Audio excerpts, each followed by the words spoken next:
Welcome back. Today we will have a conversation, and this conversation is between three different guys, two guys and one lady, for that matter, who met just somewhere within their residential area, and some of them were meeting for the first time. So what I will do is I'm first going to play the audio of their voices, and you will have an opportunity to listen to how they pronounce words. And remember, this is about American English. You will be very keen on getting how they really pronounce some specific words as they converse. And then once that is done, I'll come back and then give you a general meaning in Somalia and Kusindona.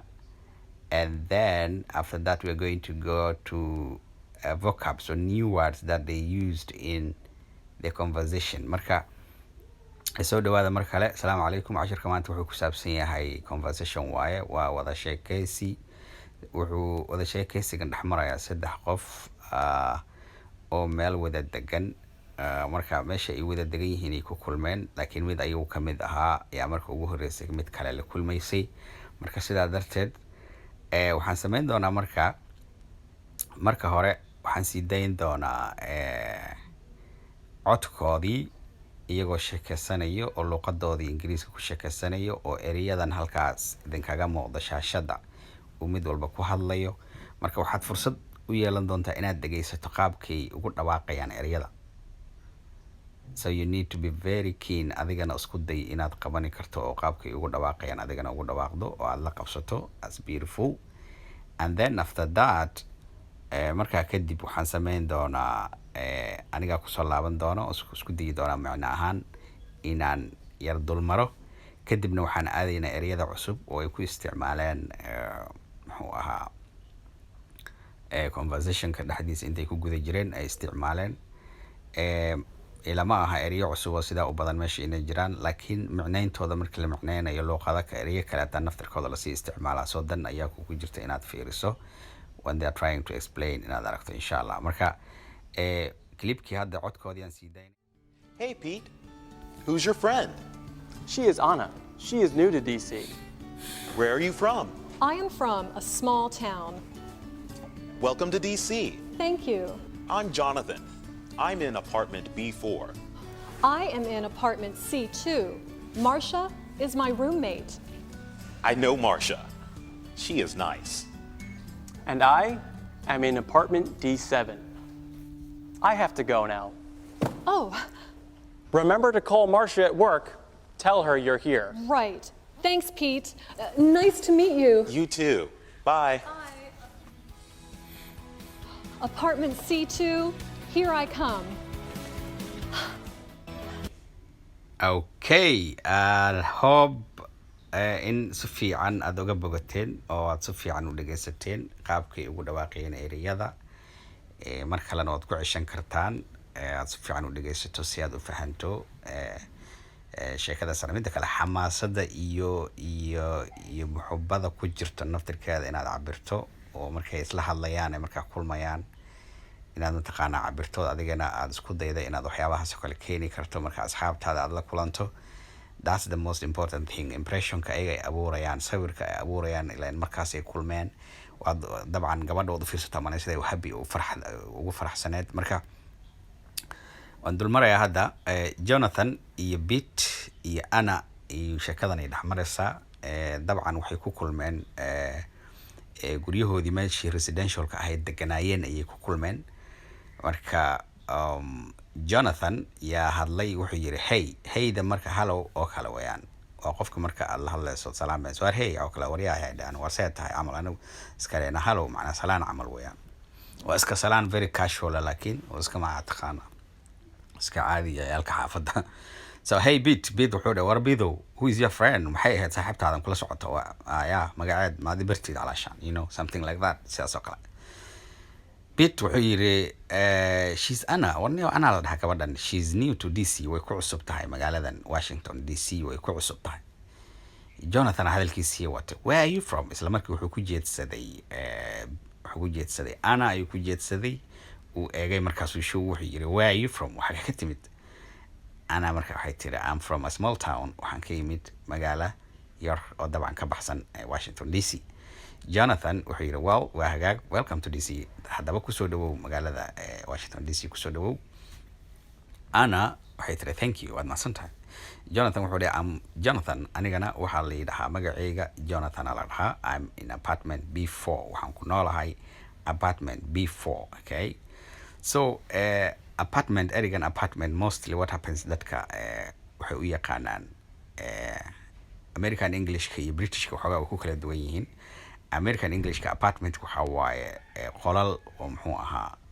hal residential ka kooban hal guri camal ka kooban oo deegaan oo dadku ay degan yihiin so qayb waaye wax marka qaybtaas waxa la dhahaa apartment magaca loo kala bixinaya maybe midda midig ka soo jeeda apartment waxa la dhahaa north tan kale ka soo jeeda south ama B4 B5 sidaas oo kale so meesha ay ku kulmayaan marka waxay ku cadeynaysaa inay tahay meesha ay ku noolaayeen laakiin nin walba meesha ayadu ku nool yahay laakiin qaybtu kaga nool yahay uu sheegaya so wuxuu yiri aniga I'm in apartment 4 ani waxaan ku noolahay dabaqa ama qaybta ama waxa maxay ahayd guriga B4 aan ku noolahay Anna waxay tiri I'm in apartment C2 anigu naftarkayga C2 aan ku noolahay dabcan ka soo horjeeda ama gaarka ma isla meelahan leh waa isla the same guri way gurigii halkii guri wayaan halka qayb Masha is my roommate ay tiri Masha gabadha la dhaho is my roommate sababta Masha u keenays waxa weeyaan maadaama guriga la wada degan yahay waa iyadu qaybtan C2 ay ka degan tahay kana uu yiri B4 aan ka deganahay waxa isleedahay Masha iyada isla degan yihiin ama is yaqaanaan oo kale so Masha is my roommate isla markii John uu gartay Masha uu gartay wuxuu yiri I know Masha waan garanayaa she's nice waa gabar wanaagsan bit wuxuu yiri marka I'm in apartment D7 bit atagana wuxuu yiri aniguna waxaan deganahay D7 aan deganahay apartment qaybta guriga D7 ayaan deganahay flatka D7 ayaan deganahay I have to go now hadda inaan idin ka sii tagoon sii baxan doonaya marka Anna marka waxoogaa waa isla markii uu ka dhaqaajiyay ninka isaga oh sorry okay waxay tiri marka waad baxaysaa calaashaan waa yar waxoogaa sidaa dhaas oh okay amal macnaha waxoogaa filan waa camal bit wuxuu yiri remember to call Masha at work fadlan waxaad wacdaa Masha wac wuu yiri lan waa isla socdeen marka hore moogtay kala hareen Jonathan uga tagayaaba uba tagayba Jonathan uga tagayaa asagoo waa tagay bit way isla socdeen gabadha Anna moogtahay so wuxuu yiri Masha wac shaqada jirtaa tell her u sheeg you are here inaad imaatay u sheeg oo aad joogto marka uu ka dhaqaajiyay markaas meesha uga baxay so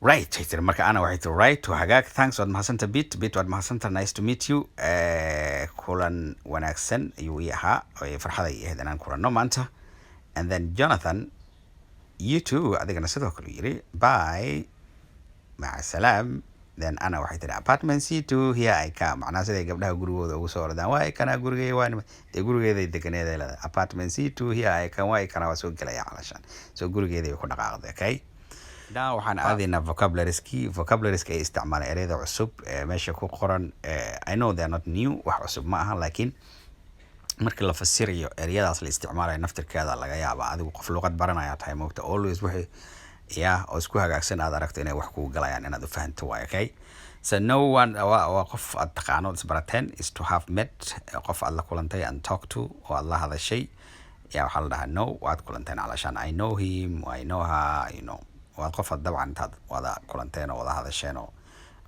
dabcan isbarateen weeyaan meet waxaa weeye to see inaad la aragto qof and speak aad la hadasho for the first time markii ugu horeysay dabcan meet kali markii ugu horeysay qof la kulmo looma adeegsado laakiin is the context that they have used ayaga hadda ay ku isticmaaleen conversationka because ereyada ingiriiska waxaa waay hadba qaabka loo isticmaalay macno u sameeyaan so qaabka ayaga hadda isticmaaleen waxay ahayd qof oo marka ugu horeysa aad la kulmayso waa meet okay Anna meets bit near her apartment so markaas because meeshii ku kulmeen Jonathan intuusan la hadlin bit iyo Anna waxay ku kulmeen near their apartments meeshii ay ku nool yihiin agteeda ku kulmeen okay so Anna meets waxay la kulantay meet waxay la kulmaysaa bida la kulmaysaa near her apartment meesha ay degan tahay agteeda ay kula kulmaysaa.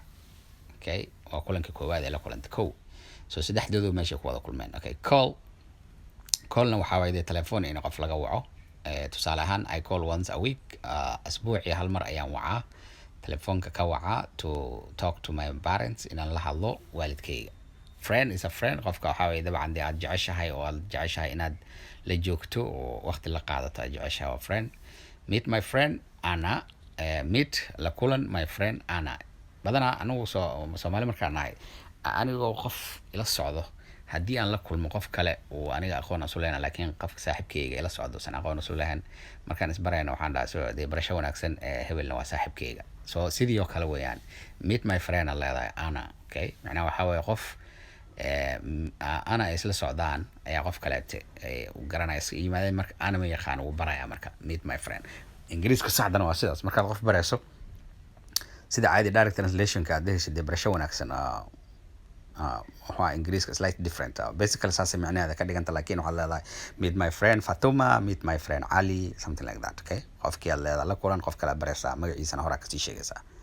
Number waa la yaqaan numberku wuxuu yahay dee markii waxyaabaha aqoonsiga la isku aqoonsado waa I'm in apartment number D7 with ninkaas tusaale ahaan.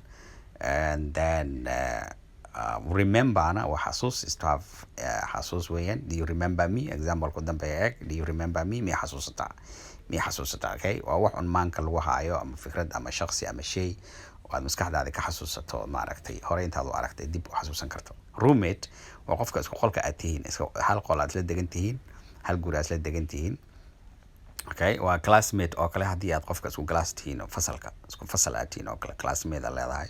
Okay, roommate waxaa dadka isla degan ama dadka maxaabiista oo xiran oo xabsiga ku jiro oo isku qol ku xiran also their roommate. So mate alska wada dhaa mararka qaar. Work waa meesha goobta shaqada weeyaan, the place where you do your work, your job weeyaan. She's not at work today, maanta shaqada ma joogto. Marka halkaas kusoo gabagabeynaya waxaan filayaa inaad si fiican uga faa'iidaysateen. Thank you. Bye.